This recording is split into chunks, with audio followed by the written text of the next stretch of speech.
Welcome to Walk in the Park. My name is Tony Ingram, and today is April 23rd, 2014. This is our episode 73.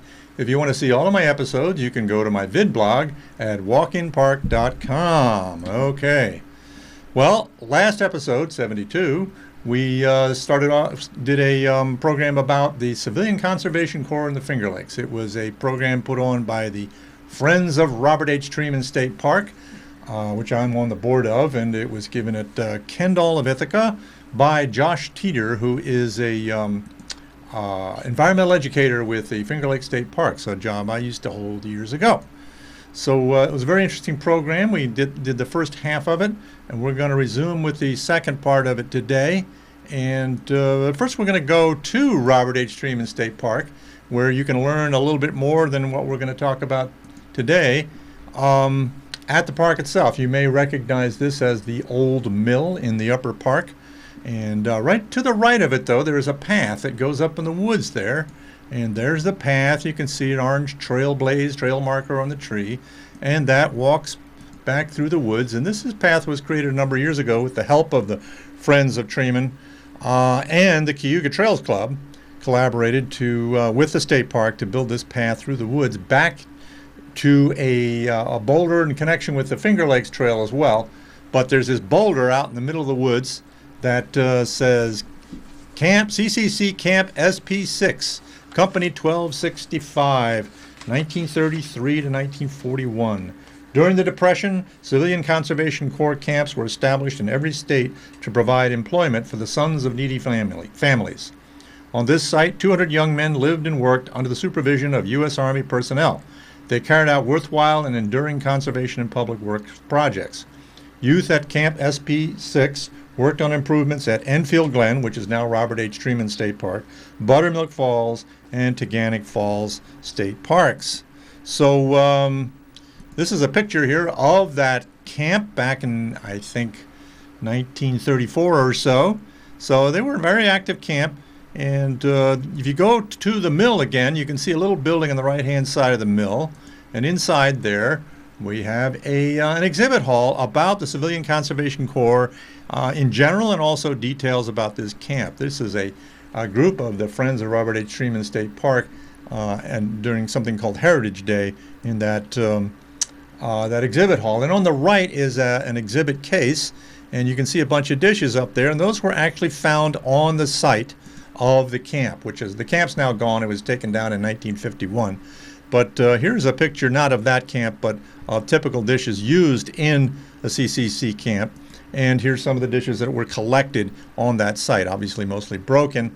And the gentleman in the picture up on the right, his name is Neil Poppenseek, and he was the founder and first president of the Friends of Robert H. Treman State Park. Took a great interest in the history of the park and also the CCC camp, and so he found these dishes. There's more exhibits being made with the Cornell Archaeology Department. Shireen Bauer, Cornell archaeologist, and her classes are developing another exhibit about the CCC that will go into, using artifacts that will go into that location. So here's a plaque we put up a couple of years ago for Neil Poppenseek. He did pass away. And his devotion to the history of the hamlet of Enfield Falls and the work of the men of the CCC Camp SP6 Company 1265 contributes to the understanding and appreciation of all who visit Robert H. Treman State Park. Friends of Robert H. Treman State Park 2012. So now we're going to go to go back and look at the rest of the video that we were showing last week, which was Josh Teeter of the Finger Lakes State Parks. Last week he took us through the general overview of the Civilian Conservation Corps and then how it applied in our region, particularly in the state parks. And we went to Robert H. Treman, Buttermilk Falls, and Watkins Glen State Parks. And we're going to continue today with the rest of his talk, which was on March 30th, the rest of his talk to go to Teganic Falls and several other state parks in the region. So let's do that.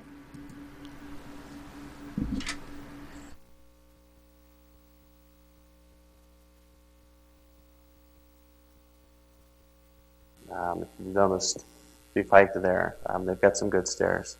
4 campground latrines, their cabins are still there, toilet building in the middle of the point, That project had some controversy with WPA funds and local masons.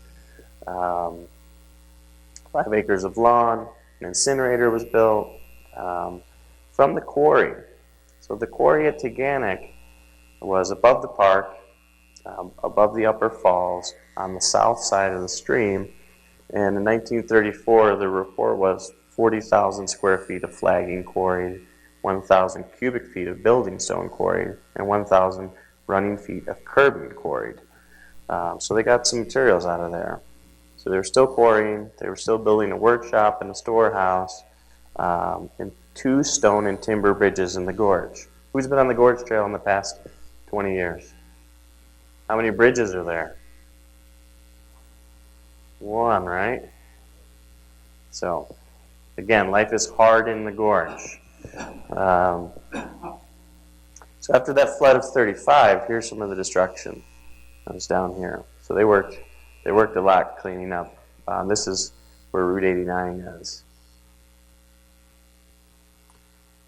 So this, from what I can tell, this is the bridge that takes you down right by the falls. This is the location. The bridge today looks a little different, but this is the original bridge crossing over there. Now we're going to go to Newtown Battlefield. Anybody been to Newtown Battlefield Reservation? Okay. So this is the road one of the roads being built in there. This is the picnic shelter that is still there. This is the barracks that the men lived in there.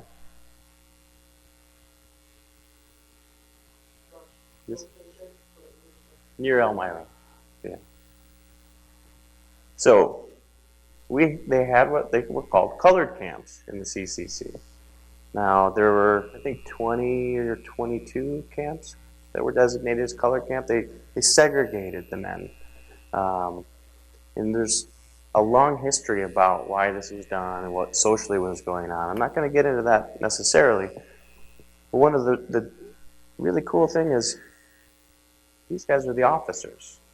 Out of all of the colored camps in the entire CCC program, only 2 camps ever had their colored officers. So usually they were white officers. So this wasn't made a big deal of, but this picture is evidence. So it was here and at Gettysburg were the only 2 camps where the colored men had colored officers. So Fillmore Glen State Park. These are 2 entries here that we have.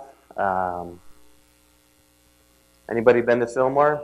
It's our least visited state park. So well, we get about 10 hands. We'll get a bus trip up there for you guys. It's beautiful. But again, if you've been to at Fillmore, there's about 110 steps right at the beginning of the Gorge Trail. Those were there in 1927. I've got a photo of the dedication for Charles Atwood, who was instrumental in the formation of that park, and those steps are done in the background. So once you get to the top of those steps, there's another set of steps that the CCC built. They built toilets and incinerators, and they created the dam that's at the top part of the park. Bridge in Gorge.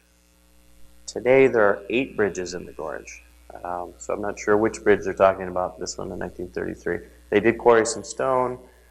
They built a bathhouse, which is still there.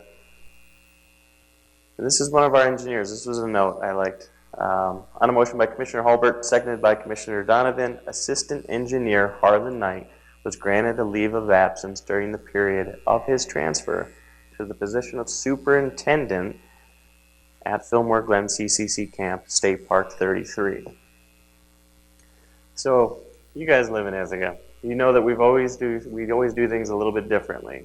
And it was no exception back then. The Finger Lakes State Parks actually sought control over the projects more so than many areas of the country. And sometimes that led to headaches, but we really tried to get in there. Some of the engineer notes, they'll talk about trying to have control over the projects. So this was kind of a sneaky way, I guess, here. They got their own guy right in there.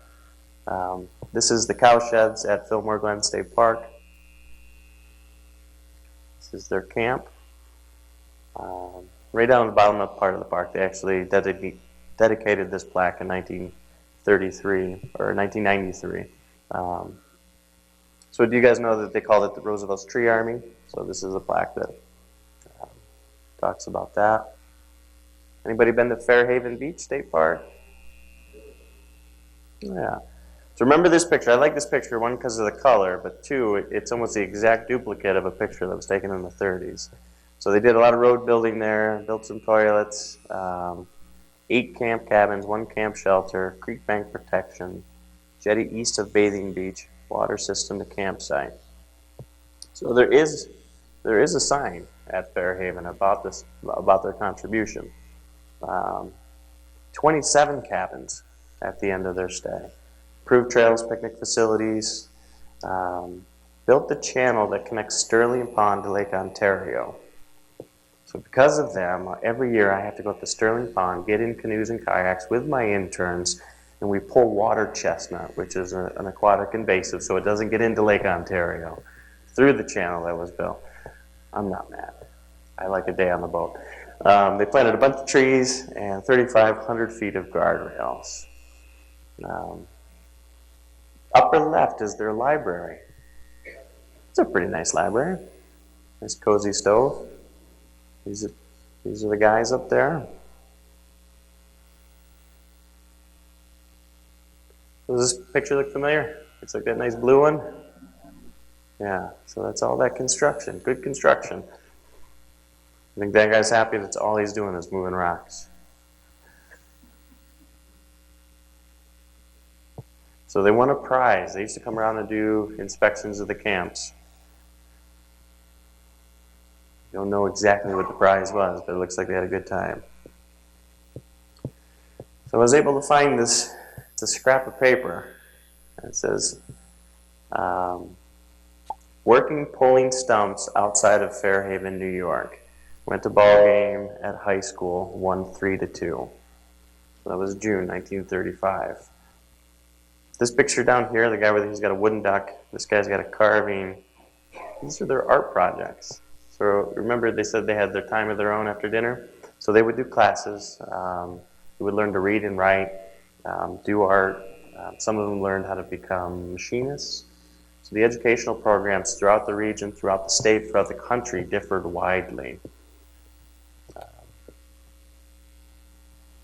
So now's the time where I want to have some discussion with you guys. I know you've got stories.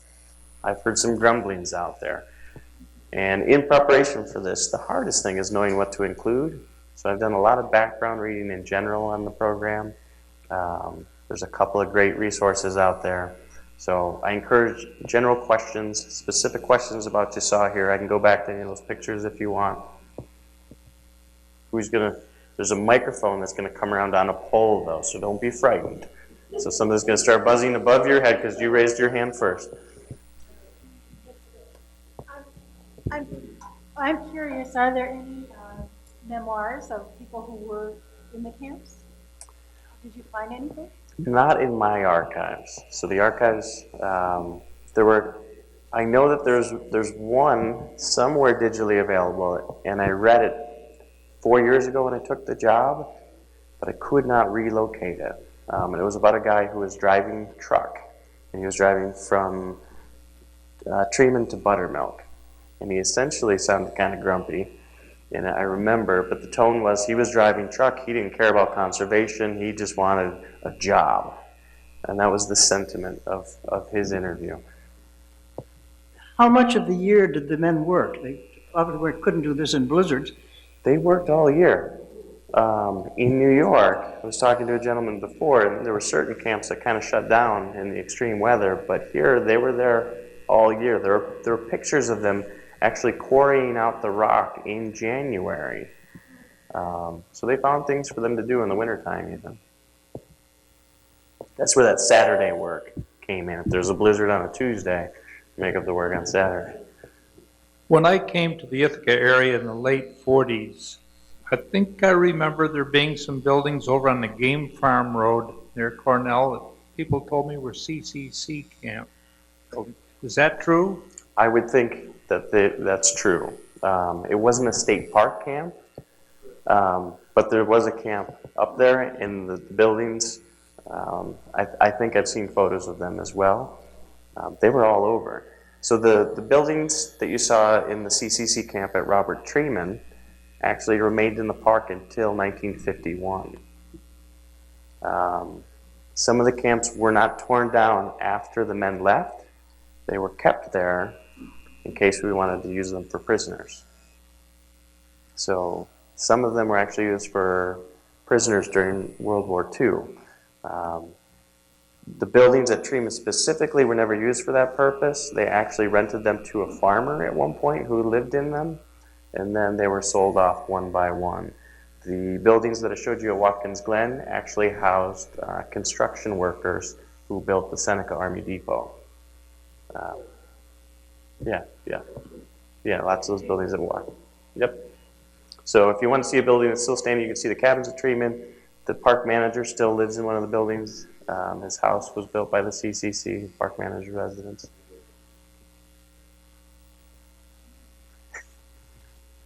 Could you tell us about the history of the reservoir and the dam at Upper Buttermilk and the period of time that was used as a swim area? Also about the smaller swim area at the entrance of Upper Buttermilk, and then also whether that upper dam was built by the CCC. The upper dam was built in 1931. I saw pictures in December of its completion of 1931, so it was prior to the CCC. The swimming area up there, I don't know. I haven't found one of the old maps that actually shows it on there.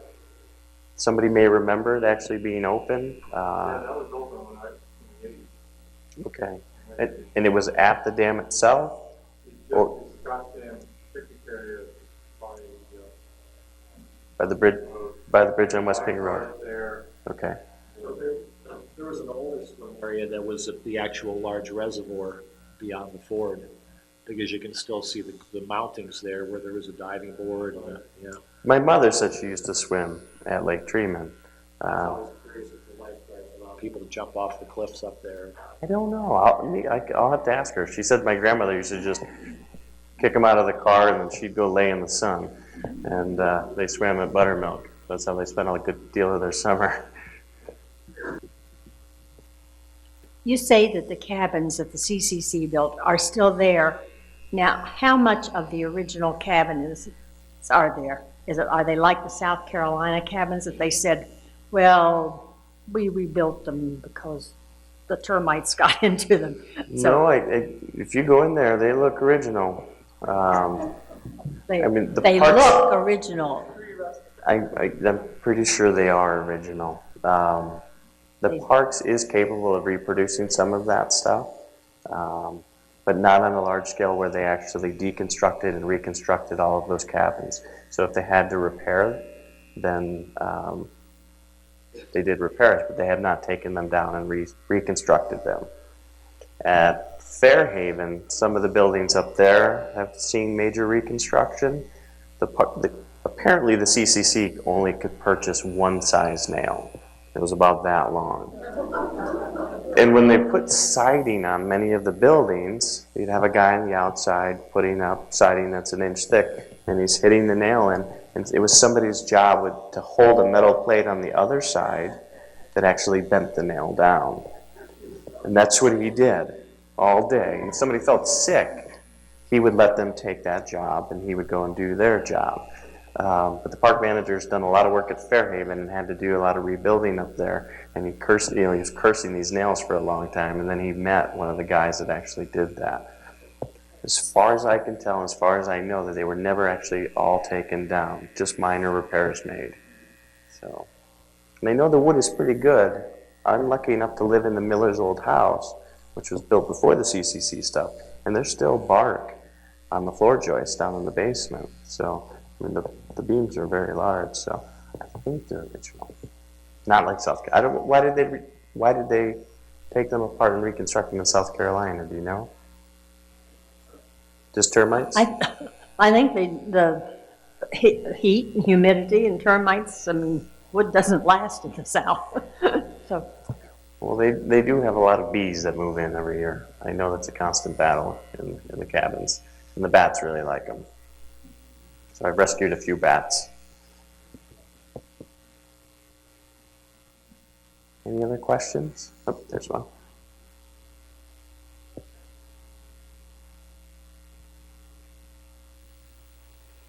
You've got the thing about Fillmore State Park. My husband is very romantic. He reserved the whole park for our honeymoon. We were the only ones camping there.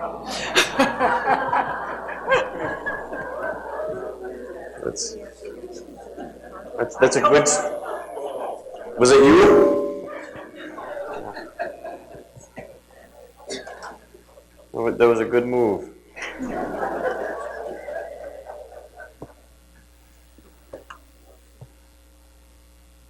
Did you ever know any of the people that were CCC boys? No, I have not met any of them. I remember it, but I don't ever knew any person that was in the CCC camp. Yeah, I've never met them directly. I was doing mental math before I agreed to do the presentation here. I was wondering if there might be one person who had been a member, but I figured that would be pushing it. Because the age range, it changed from 18 to 23 to 17 to 25. If you were a veteran, you could actually be married, and the age restriction didn't apply to you. So there were some guys that were older, but I tried to go with the youngest that you could ever have been, and it'd still be. I thought it would be an outside shot.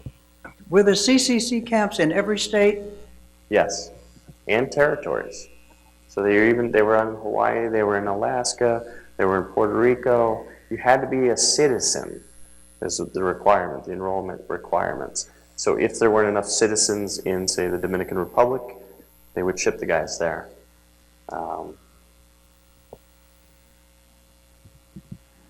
When I was in Alaska outside of Ketchikan, there's a CCC park, or is it outside of Juneau? I'm not sure. CCC camp that was used to house and intern the Aleuts out of the Aleutian Islands, out of Ketchikan. And we found the information, but there's very little signage there. The cabins are still there. Oh, really? So you saw them as well? Yeah, I mean, it was up to the government when they took those buildings away. The buildings at Tremont were sold. You saw those buildings, they were pretty big. One of them was sold for $372 in 1951.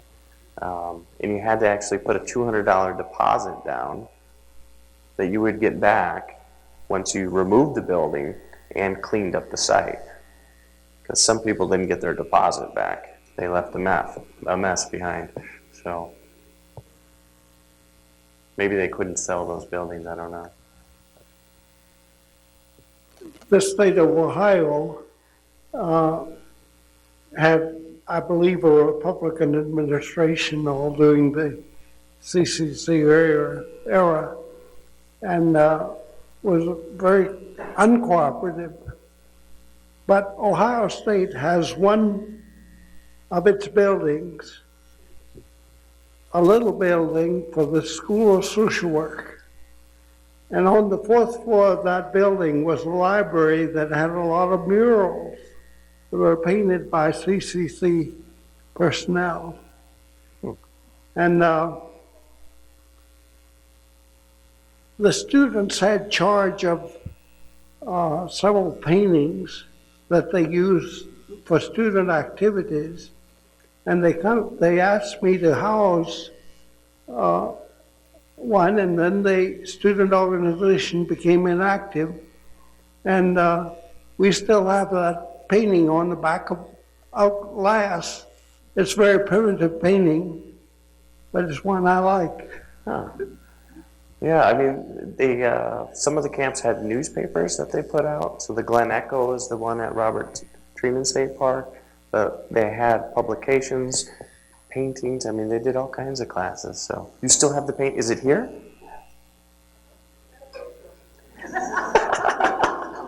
If anybody uses their bathroom, just so you know what you're looking at.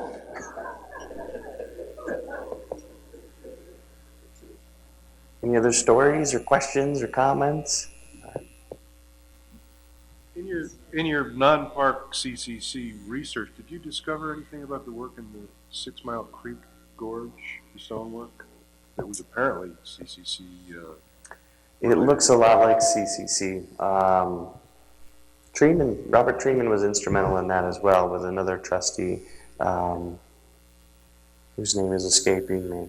But they donated a lot of money in the 20s for that. So some of that was prior to the CCC. But the camp at Cornell may have contributed to that. Again, is that blending of work that was done prior to, and then the CCC, and then the park work, or Cornell after that. So that I don't have access to any of those records. Sarah Fiorello, who had my job before me, would probably have access to get that stuff. She's over at Plantation. She might be able to dig something up on that.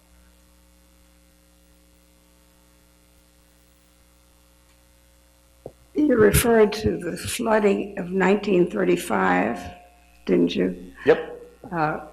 In 1935, my family moved to Nashville, Tennessee, and I remember those floods because the Ohio River ran into the Nashville River, and Nashville was very flooded. It was a very hard time. Well, it was a hard time anyway in the Depression, but I remember that flood.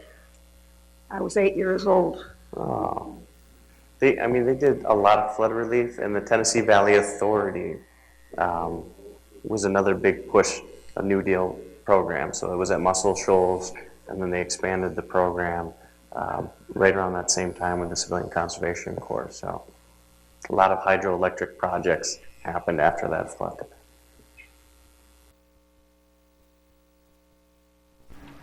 Okay, so that's a story about the Civilian Conservation Corps in the Finger Lakes region.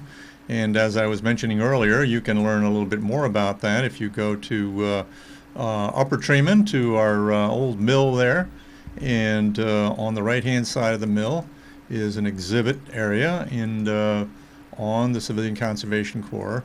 And the Friends of Robert H. Treeman State Park have collaborated with the park, of course, and with the Cornell's Archaeology Department to do a lot of work on the CCC and also the hamlet of Enfield Falls in the Upper Park, which is a historic agricultural service hamlet that preceded the park back in the 19th century and had a tourist hotel there as well.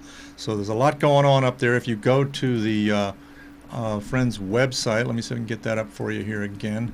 The Friends of Robert H. Treeman State Park, TreemanParkFriends.org.